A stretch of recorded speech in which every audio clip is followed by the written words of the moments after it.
Allez, il est 18h05, on va donc commencer. Bienvenue à toutes et à tous à nouveau dans le cadre de ce webinaire RE 2020 Performance 2028-2031. Quel défi conçu par Luc Delrieux, lequel est consultant AMO, RSE, référent bas carbone et dirigeant de Sans Transition. Tout est juste, Luc? Bonjour, oui, c'était tout à fait ça. Bonjour à tous. Alors, Luc se Euh, présente. Luc se présentera davantage une fois que moi je me serai bien sûr éclipsée. Juste une information, c'est un webinaire un peu particulier, à savoir que Luc Delrieux va vous présenter les enjeux des nouveaux seuils 2028-2031 dans le cadre de la RE 2020 à partir de la présentation de la formation qu'il a donc conçue. Ça vous permettra en fait de tirer les fils à propos des enjeux à venir, des nouvelles compétences et ou capacités à mobiliser. Luc Delrieux répondra aussi à vos questions au terme de la présentation. Présentation, Luc, on est d'accord, qui sera certainement de courte durée, à peu près de 30 à 35 minutes. Donc, n'hésitez pas à utiliser ce fameux onglet Q&R pour poser toutes vos questions à Luc Delrieux, lequel y répondra avec grand plaisir. Luc, avant de te laisser la parole, juste deux informations à propos d'ILO, mais très rapidement, et nos modes de communication. Donc, ILO Formation, vous le savez, nous avons été créés à l'initiative de l'Ordre des architectes Occitanie. Notre raison d'être est bien évidemment de répondre à votre obligation de formation en vous proposant des formations de qualité, puisqu'elles sont toutes testées en amont par des membres du CROA ou des adhérents avant de vous être proposées. Nous intervenons aussi sur site et nous proposons des webconférences gratuites donnant lieu à attestation de formation. Luc, moi j'ai terminé. Si toi tu es prêt, je m'éclipse. ok, ok, merci.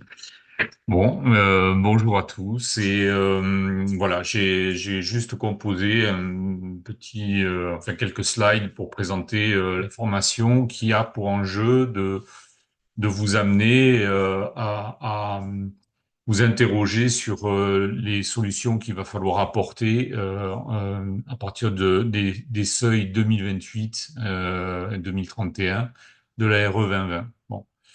Dans un premier temps, qu'est-ce qu'on peut observer? La RE 2020, on le sait depuis qu'elle est en application.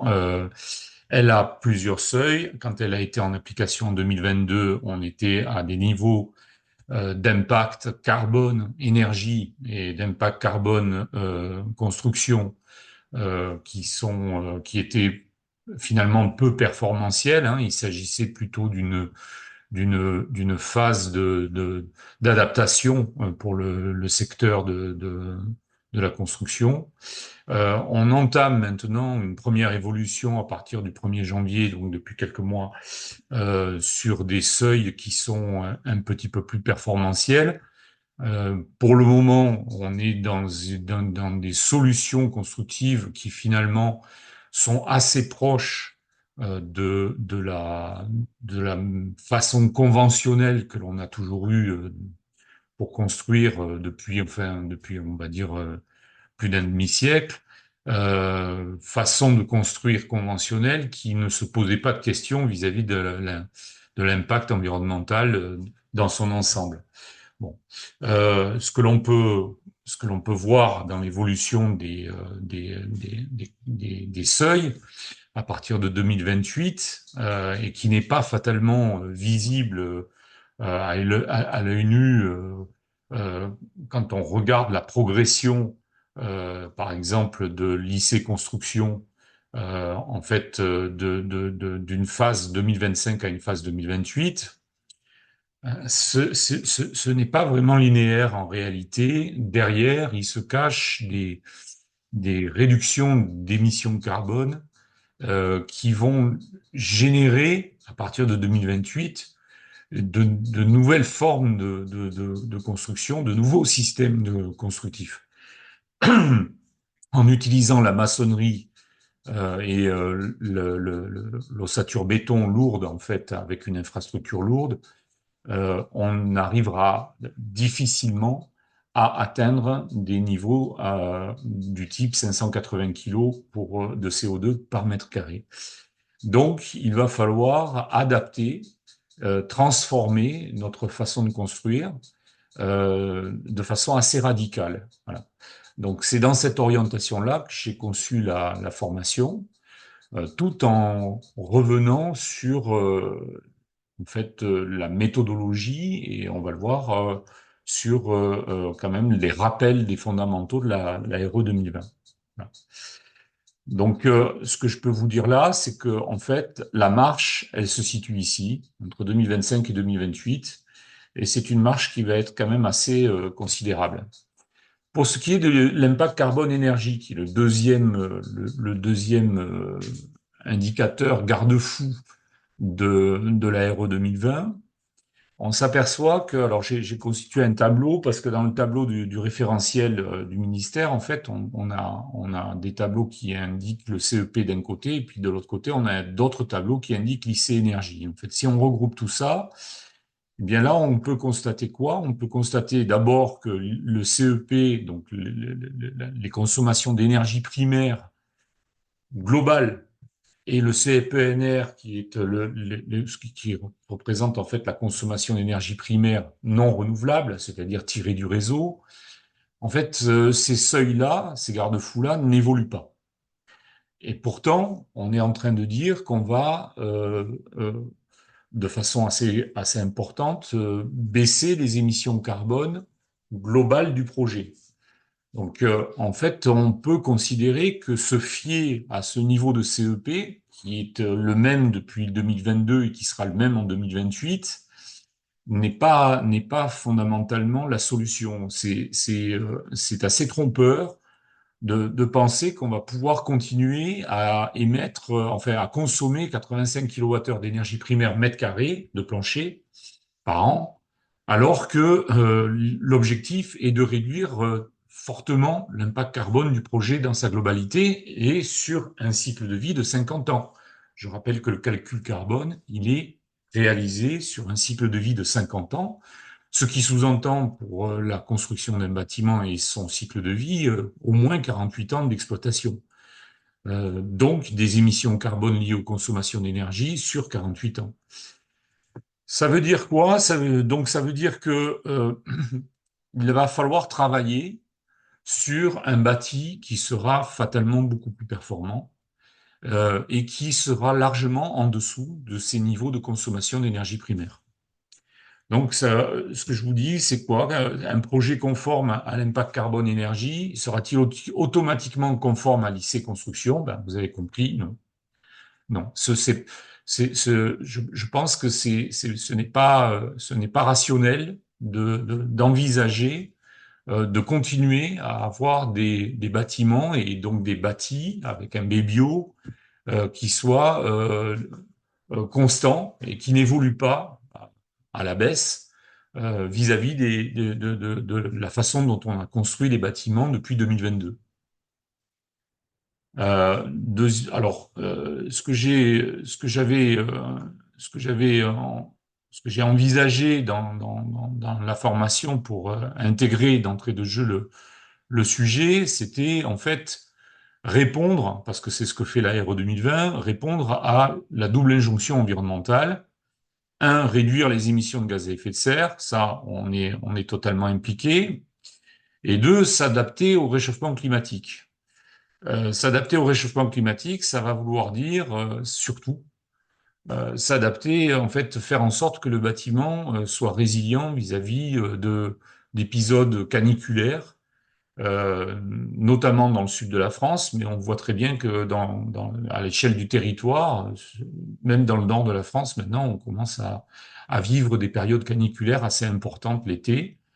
Et donc la RE 2020 a un autre indicateur garde-fou qui s'appelle le calcul des degrés heure.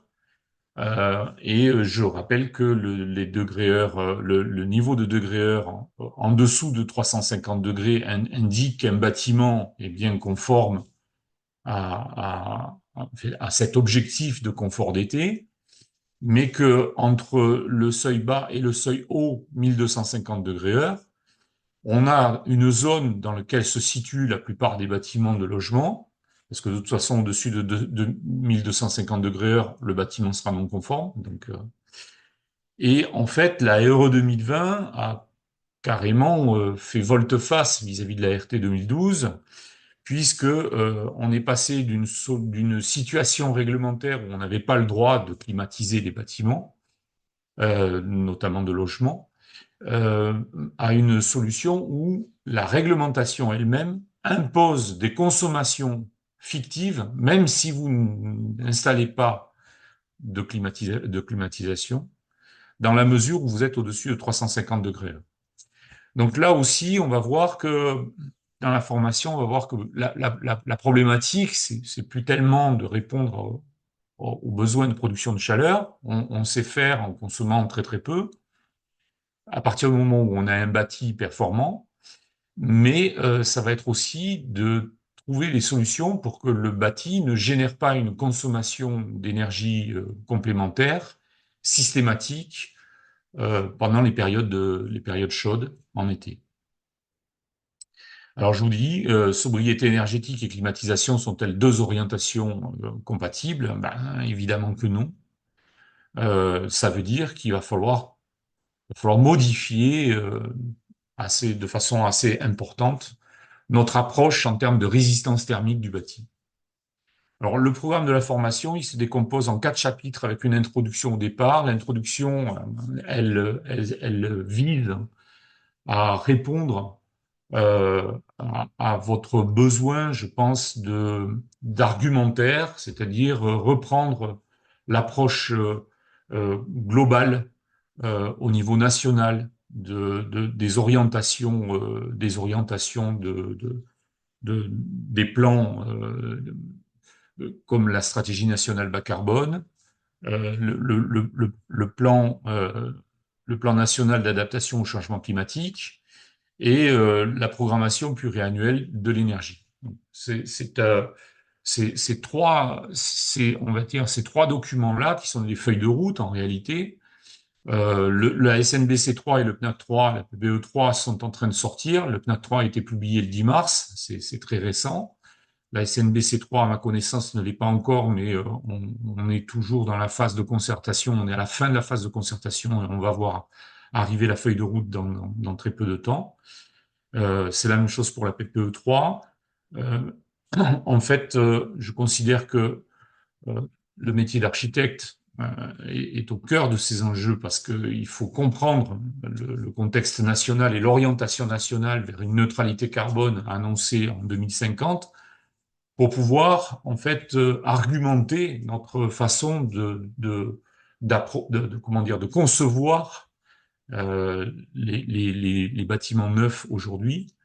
Et nombre de maîtres d'ouvrage ne sont pas fatalement au fait de ces problématiques-là. Donc, en fait, mon introduction sert comment dire, de mise à niveau en termes d'information générale sur ce sujet.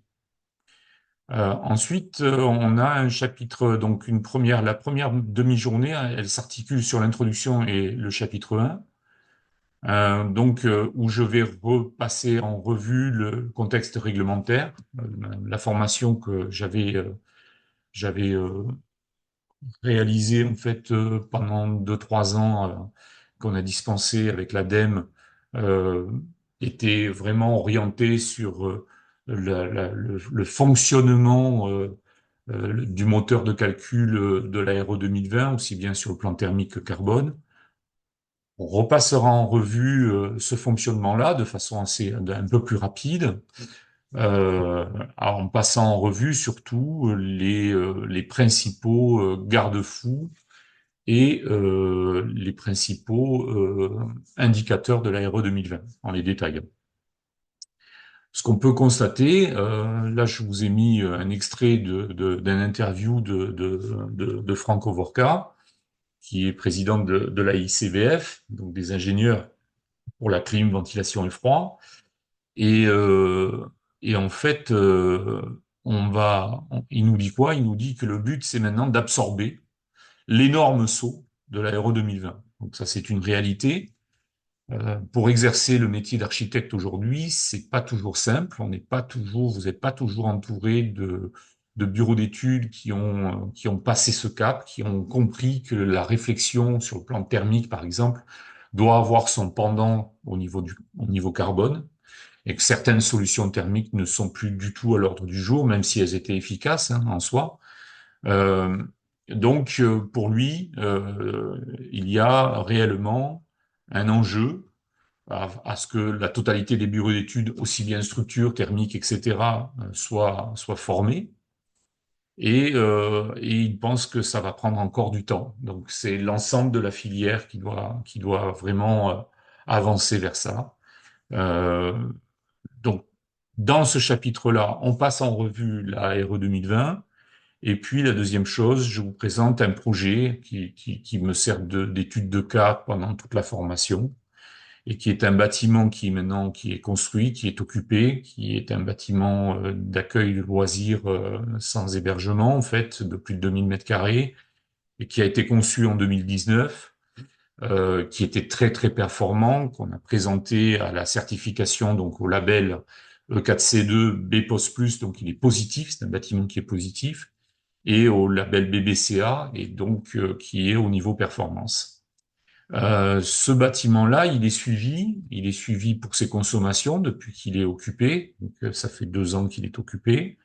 Et donc, ça m'a permis de revenir, avec le bâtiment, avec le bureau d'études thermiques, de revenir sur l'évaluation des consommations et mettre à jour le R7, le résultat standardisé d'études thermiques, d'améliorer sa capacité d'autoconsommation parce que en fait on s'est aperçu il manquait un petit peu de production au niveau photovoltaïque.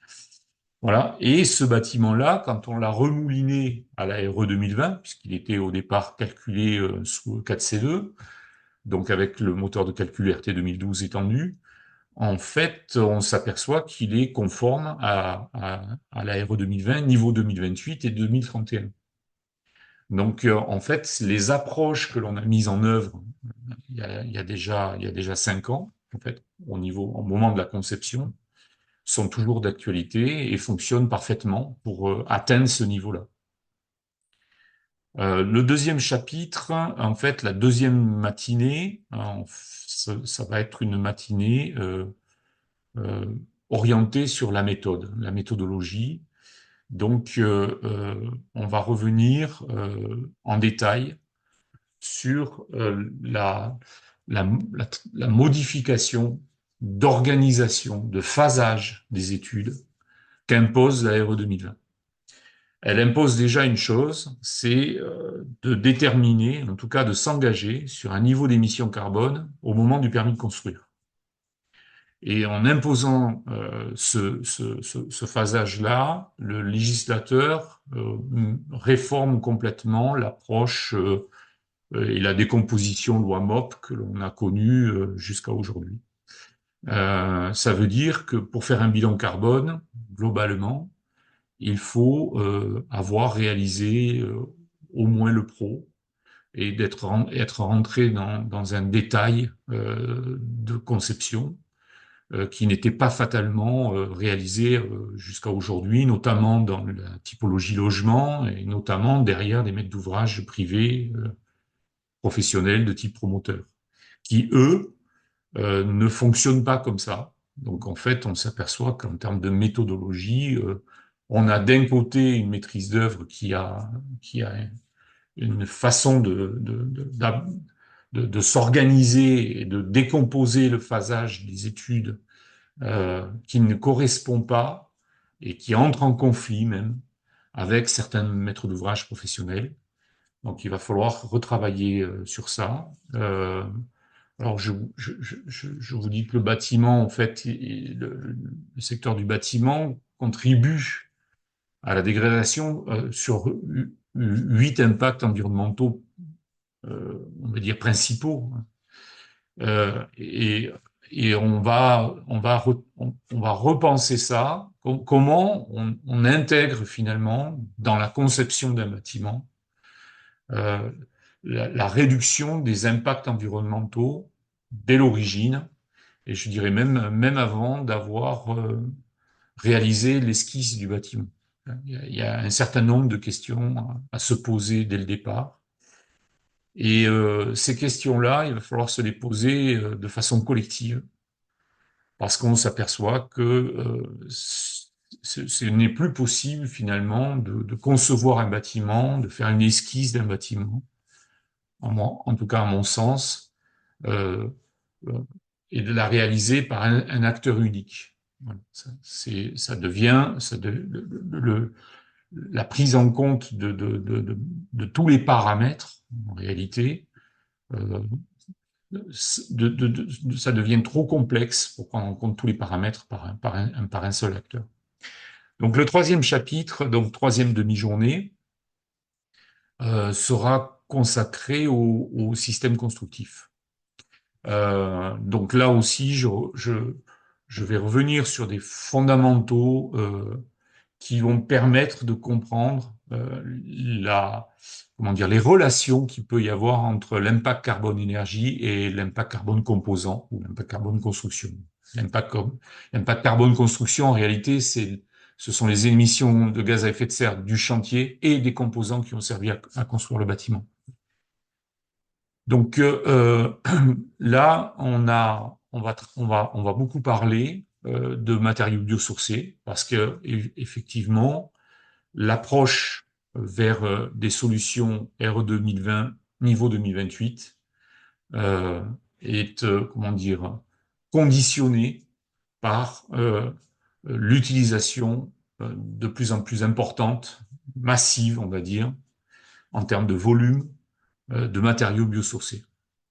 L'enjeu, vous le comprendrez, quand j'aborderai en fait, la présentation de la stratégie nationale bas carbone, troisième budget, vous allez voir qu'en fait, déjà au niveau national, on a une feuille de route, une trajectoire de réduction de nos émissions qui passe par l'augmentation du puits carbone. Et le puits carbone, en fait, il est constitué essentiellement de trois sujets. Le premier, c'est la forêt. Le deuxième, c'est le puits carbone lié à nos eaux territoriales, on va dire, en général. Et le troisième puits carbone le plus important, en tout cas qui a été identifié, ça va être notamment le stockage. Le stockage du carbone dans les matériaux biosourcés inertes, et notamment pour la construction. Donc on voit très bien que la RE 2020 est en lien direct avec cette trajectoire de stratégie nationale bas carbone, et elle va nous inciter, notamment à travers un calcul, ce qu'on appelle d'ACV dynamique, c'est-à-dire qui favorise le stockage carbone en le comptabilisant et qui permet de déduire sur les émissions carbone liées au projet, les émissions positives, tout le stock carbone en émissions négatives. En fait, l'enjeu, il est une partie du défi à réaliser, il se situe à ce niveau-là pour 2028. Euh, donc, on va aller, je vous dis, donc d'une méthode conventionnelle vers des solutions bas carbone et qui vont nécessiter ce que j'appelle un écosystème qui va se transformer. Donc, toute la filière est censée se transformer.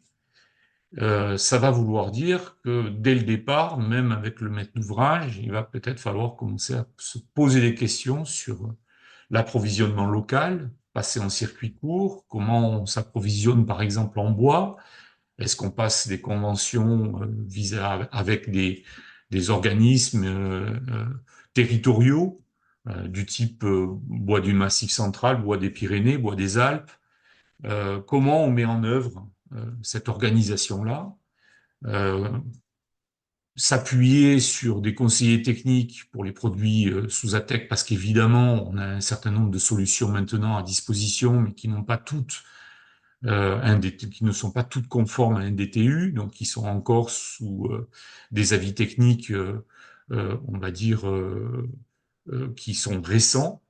Et la mise en œuvre de ces produits-là et de systèmes constructifs ben, nécessite un appui technique.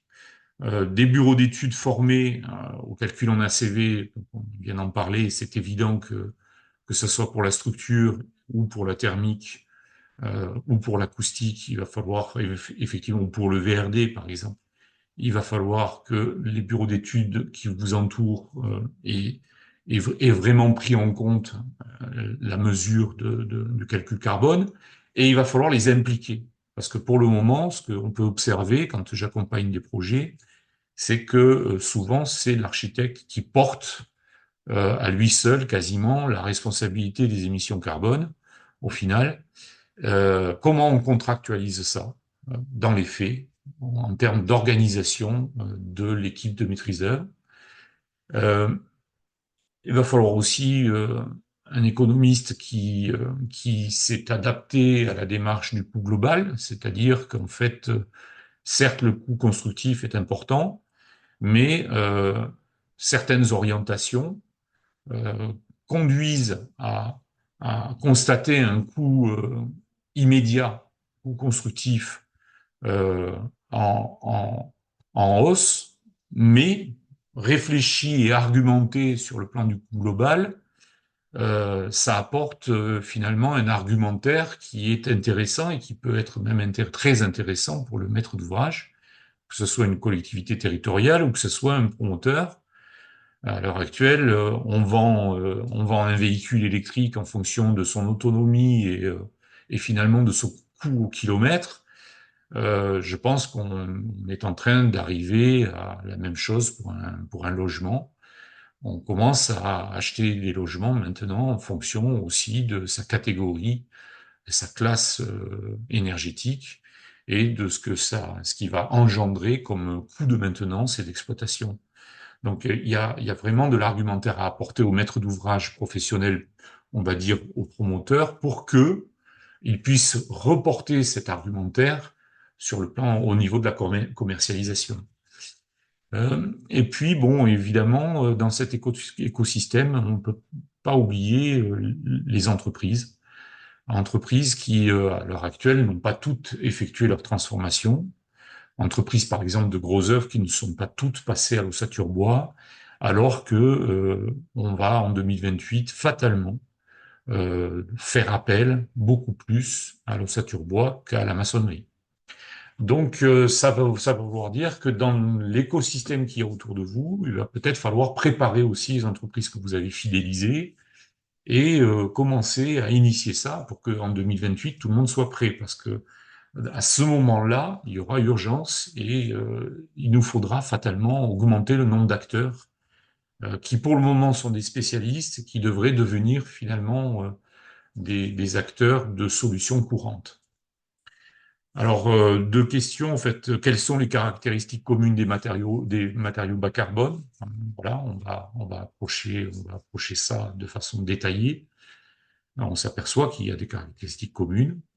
Et puis identifier les nouveaux partenaires dont on va avoir besoin. Ça, c'est une certitude. Pour ce qui est de la quatrième demi-journée, ben, elle s'appuie sur une démonstration en temps réel, en fait. Mon objectif, c'est de vous démontrer que l'utilisation d'un logiciel de calcul en analyse de cycle de vie, c'est quelque chose de relativement simple. C'est beaucoup plus simple, comme je vous dis, que d'utiliser un logiciel de dessin 3D.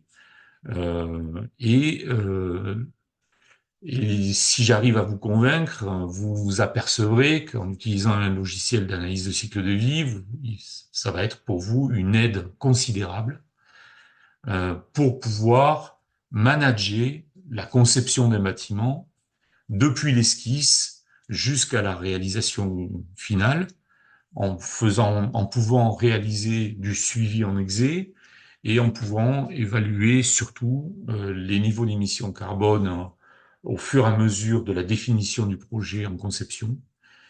Donc, euh, je vais m'appuyer sur un logiciel que j'utilise qui s'appelle maintenant Emersus, anciennement Sustaineco, et qui a qui offre la possibilité d'abord de constituer un budget carbone avec une approche statistique alors qu'on n'a encore rien défini, qu'on n'a même pas dessiné l'esquisse, et qui permet de cette manière-là d'intégrer la totalité des ingénieurs avec vous dans des objectifs très concrets, lot par lot, attribuer des niveaux d'émission, par exemple, à la structure, en sachant qu'avec les orientations qu'on va déterminer très très en amont, on saura déjà dans quelle proportion on peut évoluer et trouver des solutions constructives lot par lot. Puis le deuxième versant de ce logiciel, c'est de pouvoir effectivement réaliser des calculs ACV de projet conformes à l'ARE 2020, produire les attestations, donc travailler sur l'optimisation des émissions, l'optimisation des choix de matériaux, travailler sur la complétude du dossier, la complétude du calcul, la vérification des données. En fait, vous allez voir qu'un logiciel de calcul ACV, c'est très simple à faire fonctionner une fois qu'on a compris sa mécanique. Voilà. Je m'aperçois que j'ai oublié de me présenter. Je suis en fait effectivement assistant à maîtrise d'ouvrage, référent bas carbone depuis 2017. En fait, j'ai accompagné depuis le début le référentiel de labellisation E+, C-, et le référentiel BBCA et le référentiel BPOS et Finergie. Donc, j'ai accompagné un certain nombre de projets euh, pour atteindre des performances qui étaient largement au-delà de l'RT 2012 à l'époque. Puis, on a transformé ce référentiel en RE 2020. Et donc, je continue à accompagner des projets. Euh, je travaille maintenant aussi beaucoup plus en programmation, c'est-à-dire qu'en fait, j'accompagne les maîtrises d'ouvrage pour leur permettre de définir des objectifs de performance euh, précis et qui permettent à la maîtrise d'œuvre qui va répondre à un appel d'offres de savoir vers quels sont les défis et vers quoi on s'engage en termes d'objectifs, par exemple de labellisation, mais même sans qu'il y ait une labellisation, d'objectifs de performance en termes d'émissions carbone et sur le plan thermique. Voilà. À côté de ça, ben, je donne des formations pour ILO Formation, effectivement, depuis 2018. Euh, et puis, euh, et puis, en fait, dans mon parcours, j'ai été directeur technique en promotion immobilière, donc je connais bien la problématique, en fait, liée en- en- à à la construction en masse de logements dans le privé. J'ai été directeur de bureau d'études, des bureaux d'études généralistes à l'époque de Coplan Ingénierie avant que ça soit racheté. Et je suis tombé dans la problématique environnementale depuis que je dirigeais Coplan Environnement Conseil. Ça fait pratiquement bientôt 20 ans. Voilà. À côté de ça, je suis aussi élu de ma commune, donc je me suis aussi penché fortement sur la production d'un PLU qui soit conforme à la RE 2020. Donc je me suis confronté à tous les obstacles, on va dire administratifs, réglementaires, législatifs et autres, pour pousser un PLU qui a été approuvé l'été dernier, mais qui a dû reculer. Donc je suis bien conscient aussi sur le plan de l'urbanisme des problématiques qu'engendre au quotidien la RE 2020. Voilà. Je crois que j'ai fini toute ma présentation et Merci beaucoup. on peut Merci peut-être beaucoup, démarrer Luc. faire de l'échange et des questions. Absolument.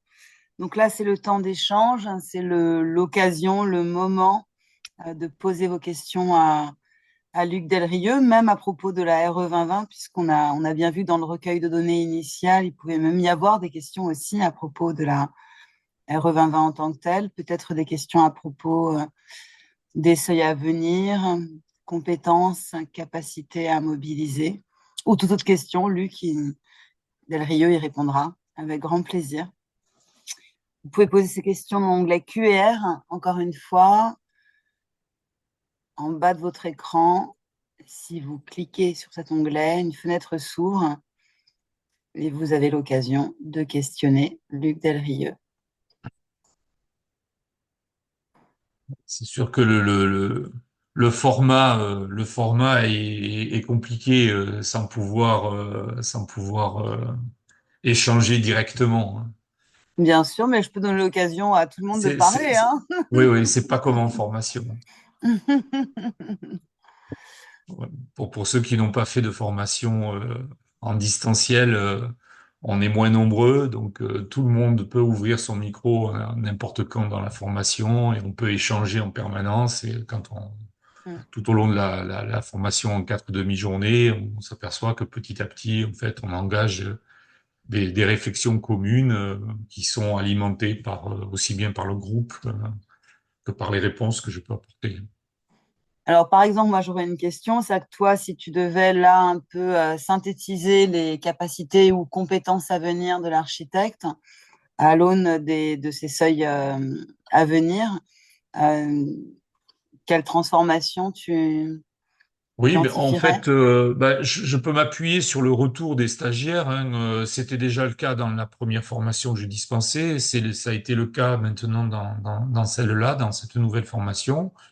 Le retour que l'on a, c'est qu'en fait, les architectes prennent conscience totalement que euh, la RE 2020 renforce comment dire, hein, leur rôle de chef d'orchestre de la maîtrise de l'équipe de maîtrise d'œuvre.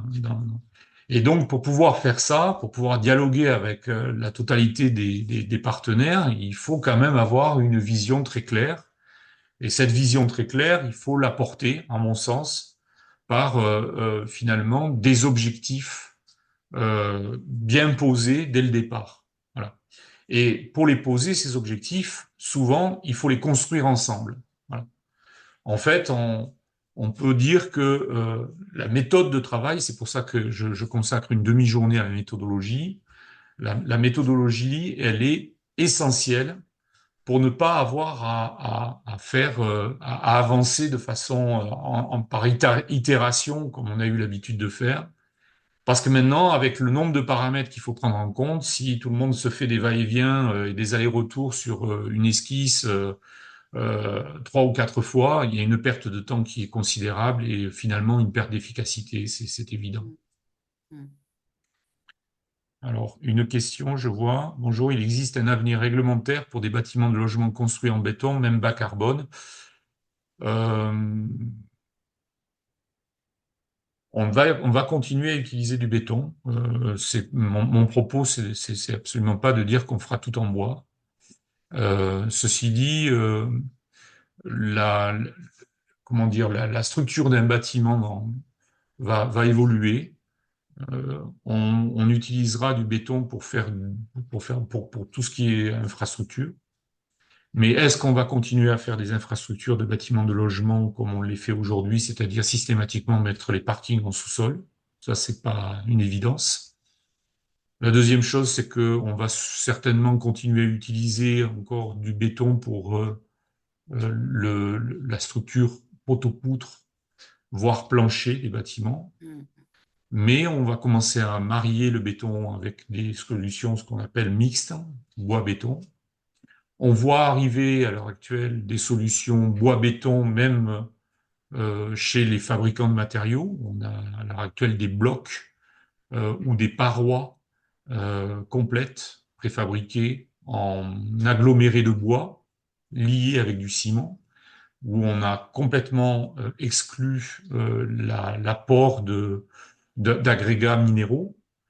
Et puis, on va travailler avec des ciments décarbonés, ce que l'on appelle, donc avec des solutions décarbonées par substitution, ou avec des solutions décarbonées de type ciment Hoffman, qui sont des ciments, on va dire, qui génèrent, en fait, qui intègrent une rupture technologique importante, dans la mesure où, pour produire du ciment, ils n'ont plus besoin de cuire. Donc, s'ils n'ont plus besoin de cuisson, ils ont finalement réduit très très fortement les émissions carbone liées à la production du ciment lui-même. Et puis, comme ce n'est plus un process chimique de décarbonatation qui est en jeu, un process de décarbonatation qui représente 60% des émissions carbone de la production de ciment en Portland, en fait, ils ont réduit très fortement l'empreinte carbone du ciment lui-même. Donc, si on enlève l'empreinte des minéraux et qu'on met du biosourcé à la place, on va stocker du carbone dans les parois. Bon, ça sera pas les mêmes bétons en réalité. Question de Michel, Luc. Oui, alors bon, dans les projets de rénovation, les exigences de la RE 2020 prennent-elles en compte l'âge des bâtiments en question? Si ces derniers ont plusieurs siècles. Alors, il faut savoir que la RE 2020, à l'heure actuelle, s'applique exclusivement aux bâtiments neufs. La rénovation, c'est encore un autre sujet. J'ai l'intention, effectivement, dans peut-être un an, de produire une autre formation qui sera orientée exclusivement sur la rénovation des bâtiments. Il y a encore des enjeux sur le bâtiment neuf, parce que dans la trajectoire de réduction de nos émissions carbone, conforme au zéro artificialisation nette des sols en 2050, on sait effectivement que le volume de construction et de surface de plancher neuf va se réduire. La première typologie qui va être touchée, ce sera effectivement la typologie tertiaire, mais le logement va continuer à, à alimenter de la surface neuve pendant encore au moins 1 à 2 décennies. La RE 2020 appliquée au neuf, ça a encore largement une pertinence. Pendant ce temps-là, il est clair que la rénovation, le secteur de la rénovation des bâtiments anciens va grossir et va alimenter, en fait, va passer, va supplanter certainement l'activité du neuf dans, je pense, un peu plus de 10 ans. Ouais. J'espère que ça a répondu à la question. Oui, si ce n'est pas le cas, Michel, vous reformulez votre question, bien sûr. Alors c'est certain, hein, comment dire, la réflexion autour de l'empreinte environnementale d'un bâtiment en rénovation, euh, notamment pour réduire son empreinte environnementale liée aux consommations d'énergie, c'est souvent, comment dire, en conflit avec les orientations des ABF. J'en suis parfaitement conscient. C'est une difficulté majeure que l'on rencontre. Euh, Maintenant, dans les bâtiments anciens, il faut les catégoriser. On n'a pas toujours, enfin, on a, en fonction des méthodes constructives qui ont été mises en œuvre plus récentes, on va dire, à partir des années 50-60 ou des bâtiments encore plus anciens, on n'a pas les mêmes solutions à apporter en termes de rénovation. Merci, Luc. Alors, deux petites questions. Le logiciel Immersys que vous mettez en avant ne semble pas lié à une maquette qui pourrait être faite sur Archicad. Non, il n'y a pas de maquette à produire. Donc voilà. À ma connaissance, des logiciels qui fonctionnent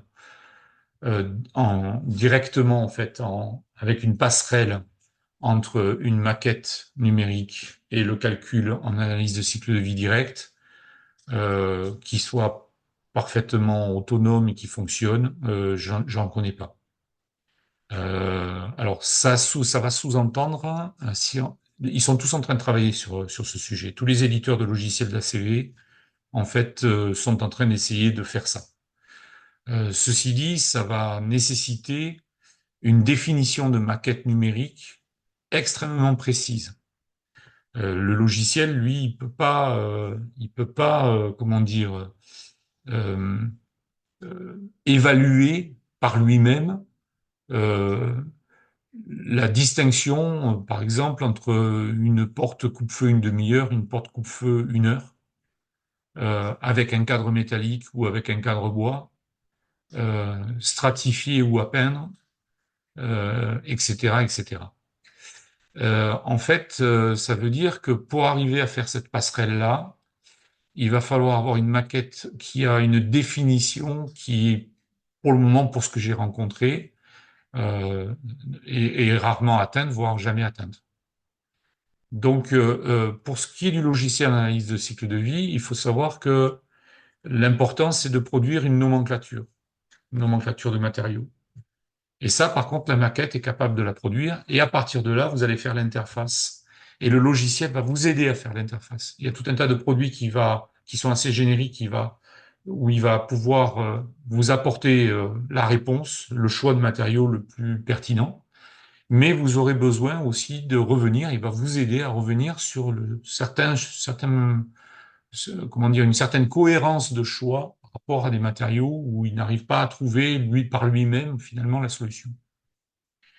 Alors, deuxième question, permet-il également d'obtenir son pendant énergétique avec une approche du type 3CL, comme Pléiade par exemple?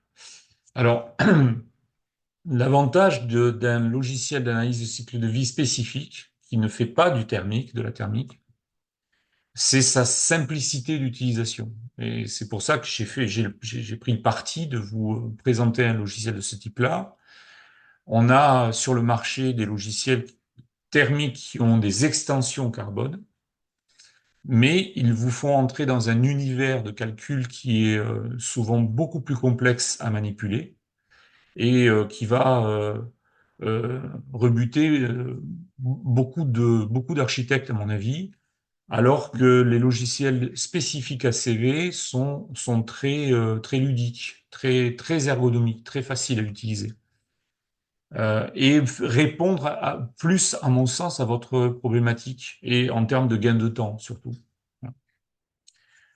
Euh, j'ai une autre question de Corinne. Donc, au niveau des toitures traditionnelles, charpente, bois et couverture de tuiles, quelle sera l'épaisseur d'isolant dans les combles préconisés? Alors, je serais tenté de dire déjà que la toiture traditionnelle charpente bois, c'est bien.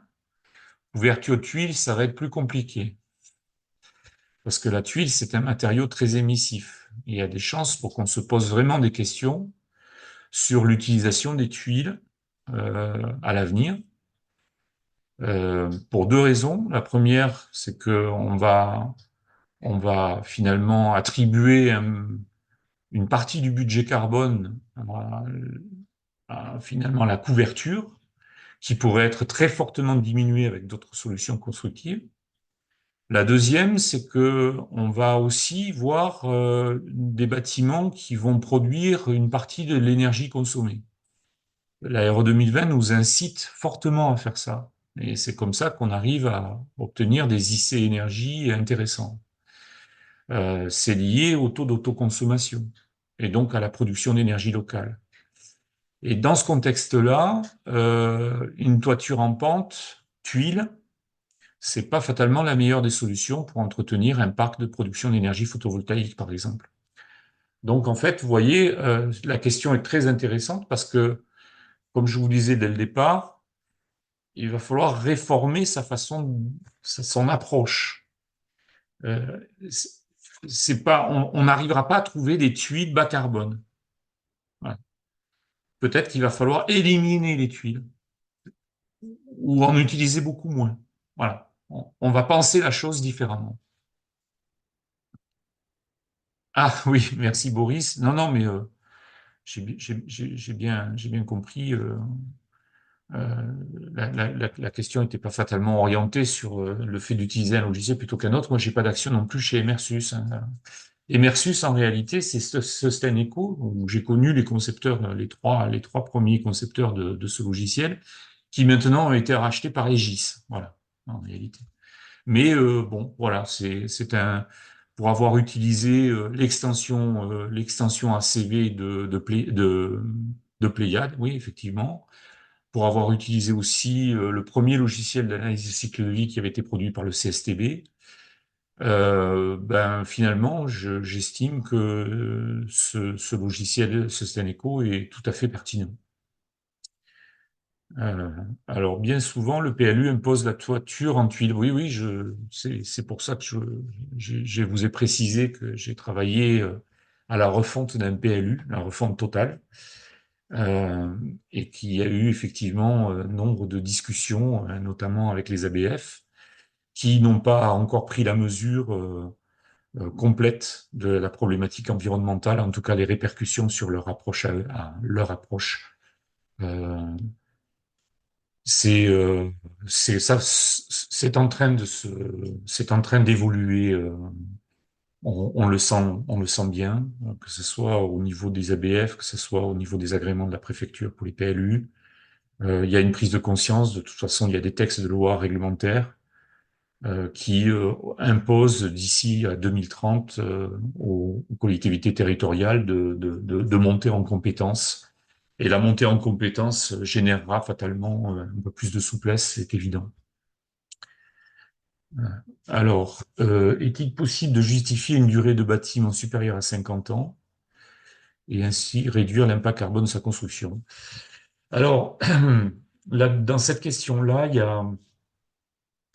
y a deux choses. Euh, Finalement, la RE 2020, avec son calcul réglementaire, qui est un calcul norme française, norme NF et même norme ISO, hein, euh, son calcul réglementaire avec un cycle de vie, une durée de vie de 50 ans, c'est un cadre, c'est une règle de calcul. Ce cadre-là, il a estimé qu'un bâtiment qui a plus de 50 ans, même si on n'y fait rien pendant 50 ans, en réalité, ben, il y a des chances pour que sa rénovation, ça soit une rénovation globale, complète. Mis à part sa structure, il y a des chances pour qu'on refasse tout, y compris la toiture. Euh, les réseaux électriques, la distribution, le chauffage, l'isolation, les menuiseries, etc., les revêtements de sol, les peintures. Un logement qui n'a pas été rénové pendant 50 ans, en fait, c'est quand même compliqué, quoi. Donc, 50 ans, ça ne veut pas dire que le bâtiment, au bout de 50 ans, on le démolit. Ça veut dire qu'on a mis un cadre de calcul pour un cycle de vie de 50 ans. Il y a des matériaux qui ont des cycles de vie nettement supérieurs. Le béton dépasse largement les 100 ans. Mais c'est un cadre. Voilà. Alors, ça ne veut pas dire que, finalement, si on calculait sur une durée de vie plus longue, on réduirait l'impact carbone réel. On réduirait uniquement l'impact carbone du calcul. En fait, on réduirait uniquement le résultat du calcul. Mais ça n'enlèverait rien à l'impact réel du bâtiment. Voilà. Par contre, c'est sûr qu'on aurait une proportion durée d'exploitation et donc émissions carbone liées à la durée d'exploitation, émissions carbone liées à la construction du bâtiment, qui évoluerait et où l'impact carbone de la construction, finalement, en proportion, serait moindre. Est-ce que c'est la bonne solution? Je n'en suis pas certain, puisque finalement, quand on arrive sur des solutions de bâtiments positifs, comme je vous présente dans la formation, on a les bâtiments qui consomment plus d'énergie quasiment. En tout cas, ils consomment l'énergie qu'ils produisent. Donc, euh, pour la stat, par exemple, du bâtiment que je vous présente, dans le bilan global des émissions carbone, dans les 100% des émissions carbone liées à la construction et l'exploitation de ce bâtiment pendant 50 ans, la consommation d'énergie représente 7%. Et la construction du bâtiment représente 90%. Voilà, c'est ces relations-là qu'il faut faire. 90% des émissions carbone. La construction elle-même du bâtiment. Puisque finalement, le bâtiment est très performant, il consomme très peu d'énergie et se la fabrique lui-même. Finalement, son impact carbone, c'est uniquement la construction et les choix des matériaux qu'on a fait. Pas d'action chez eux non plus. Merci, Boris. Ouais, ouais. Non, non, mais euh, je reviens sur, et c'est parce que c'est effectivement un de mes objectifs. Je reviens sur l'utilisation d'un logiciel en analyse de cycle de vie. Il faut vraiment pas s'en faire un monde. Finalement, le logiciel de calcul, il aide à formaliser, il aide à structurer l'approche en termes de méthode. Voilà. C'est surtout ça qui va vous être très utile. Et, et finalement, plus on adopte une méthode, on va dire, rigoureuse que nous impose un peu le logiciel, ça c'est une réalité, et plus on gagne de temps. C'est la deuxième conséquence qu'on peut en tirer. Voilà.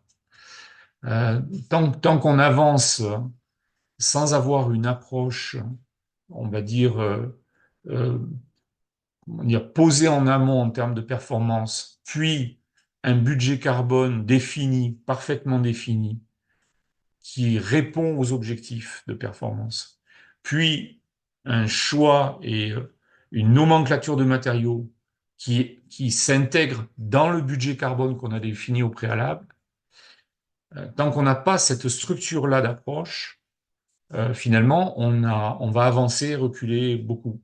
On va tâtonner. Alors que on a des outils qui sont très efficaces aujourd'hui à disposition. Il faut savoir que tous les logiciels en analyse de cycle de vie, ce sont des plateformes en réalité. Donc, en fait, les éditeurs vous accordent un jeton, un droit d'accès, mais eux collectent un nombre important de données sur des projets différents. Et les statistiques qu'ils peuvent tirer de ces projets-là, en masse, vont vous aider finalement à prédéfinir votre budget carbone et vos solutions constructives. Oui, ben, Archicad fait ça, certainement, peut-être aussi. C'est certainement qu'il doit avoir des stats intéressantes aussi, hein, c'est évident. Euh, Maintenant, est-ce que le passage d'Archicad à un logiciel d'ACV se fait automatiquement? Est-ce qu'il faut pas reprendre le boulot, etc. Voilà, faut voir. Mais je serais intéressé par l'échange d'approche entre le faire sur un logiciel 3D directement et puis après traduire tout ça dans un logiciel ACV ou pas. Voilà. Il est 19h04. Si vous avez encore des questions à poser à Luc, bah, c'est évidemment à Luc Delrieux, pardon, c'est évidemment le moment.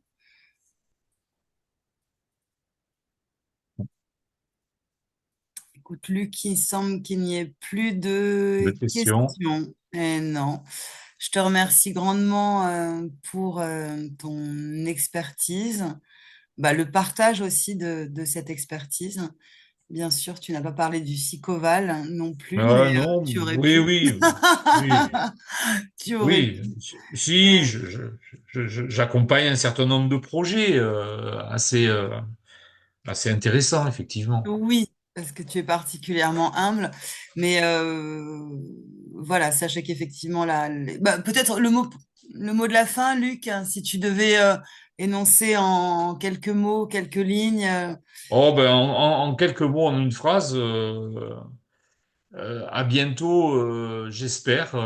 Certains parmi vous peut-être éprouveront l'envie, l'intérêt de venir suivre cette formation. Et pour le moment, hein, en tout cas, ce que je peux constater, c'est que ceux qui l'ont fait, finalement, ont pas du tout eu l'impression d'avoir perdu leur temps, quoi. Voilà. Absolument Donc, pas. je pense que je peux vous apporter, je peux vous amener même si vous êtes déjà dans la pratique de l'Aéro 2020, mais je le redis, l'Aéro 2020, niveau 2022, ça n'a rien à voir avec 2028, hein. On va changer vraiment de braquet et là, j'estime que la profession doit vraiment se préparer. Mm, tout à fait. Et que le rôle de l'architecte est effectivement majeur. C'est ce que me disait Jean-Pierre Moya ce matin même.